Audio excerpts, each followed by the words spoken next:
तो फाइनली 2 महीनों के इंतजार के बाद कल के दिन मैं गया था डीमन स्लेयर इन्फिनिटी कैसल की मूवी देखने के लिए। एंड क्या ये इंतजार वर्थ इट था, क्या ये मूवी हमें थिएटर में देखनी चाहिए, आज हम लोग इन सभी चीजों के बारे में बात करेंगे। साथ में मैं आप लोगों को अपना पर्सनल ओपिनियन बताऊंगा कि मुझे ये मूवी कैसी लगी। तो ओवरऑल आज का ये जो वीडियो होने वाला है वो डीमन स्लेयर इन्फिनिटी कैसल की रिव्यू के ऊपर होगा। एंड अब हम लोग टॉपिक के ऊपर बात करें तो जैसे कि आप लोग पता होगा कि ये मूवी यहाँ पे इन्फिनिटी कैसल की फर्स्ट पार्ट है, जहाँ पे ट्रिलॉजी मूवी में हमें फर्स्ट मूवी देखने मिली जिसका नाम है Demon Slayer Infinity Castle part 1 Akaza return. And कल के दिन ही मैं पीवीआर में गया था इस मूवी को जैपनीज विद सबटाइटल में देखने के लिए, जहाँ पे थिएटर लिटरली हाउसफुल था। मतलब लिटरली मैं थर्ड शो गया था देखने के लिए, बट स्टिल यहाँ पे थिएटर हाउसफुल था, जिससे यहाँ पे हाइप का तो अंदाजा हो ही गया है कि डीमन स्लेयर काफी ज्यादा पॉपुलर है। बट जितनी ज्यादा इस मूवी की हाइप है तो क्या ये मूवी उतनी ही देखने लायक है या नहीं, क्योंकि ऑब्वियसली डीमन स्लेयर जैसा एनीमे अगर आप लोग थिएटर में जाकर एक्सपीरियंस करोगे तो आप लोग को एक्चुअली में मजा आएगा। बिकॉज मैंने मांगा तो ऑलरेडी रीड कर रखी है, इसलिए यहाँ पे मुझे स्टोरी के बारे में तो पूरा पता है, बट मैं आप लोग को स्पॉइलर वगैरह नहीं दूंगा। तो यहाँ पे मैं ज्यादातर एनिमेशन के ऊपर ही ध्यान दूंगा, जैसे एक्शन सीक्वेंस जो काफी ज्यादा सही थे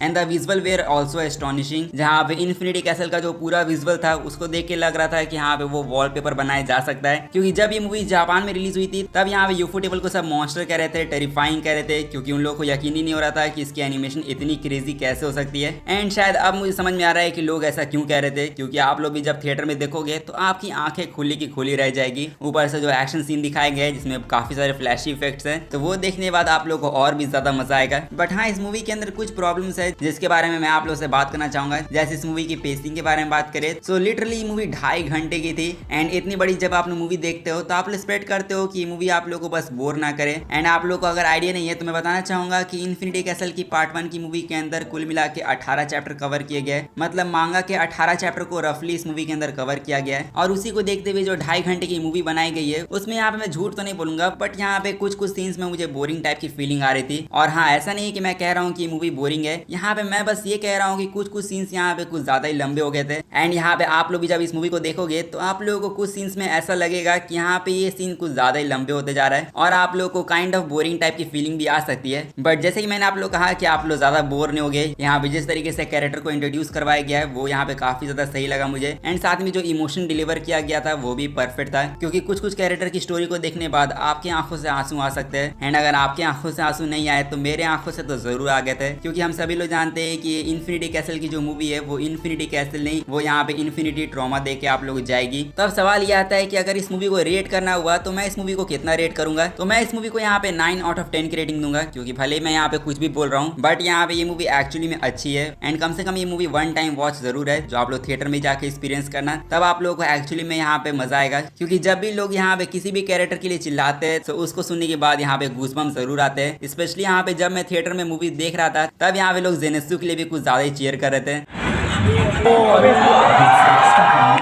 एंड एग्जैक्टली यही सारी चीजें जो है वो थिएटर एक्सपीरियंस को और भी ज्यादा बेटर कर देती है, जिसमें आप लोग एक बार तो इस मूवी को जाके जरूर देखना थिएटर में। और बाकी आप लोग इस मूवी को कितनी रेटिंग देना चाहोगे वो आप लोग कमेंट में जाके जरूर बता देना। साथ में इन्फिनिटी कैसल की पार्ट 1 मूवी में हम लोगों को 3 बैटल्स को दिखाया गया, तो आप लोग कमेंट में जाके ये भी बता सकते हो कि आप लोगों ने इन तीनों बैटल में से सबसे ज्यादा किस बैटल को एंजॉय किया। अगर मुझसे पूछोगे तो मैंने तो तीनों को एंजॉय किया। अब हालांकि कमेंट करने जा ही रहे हो तो जाके वीडियो को लाइक भी कर देना, चैनल को सब्सक्राइब कर देना अगर आप लोग डीमन स्लेयर के पार्ट 2 मूवी के बारे में जानना चाहते हो तो। और मैं मिलूंगा आप लोगों से नेक्स्ट वीडियो में, तब तक के लिए सायोनारा एंड पीस आउट।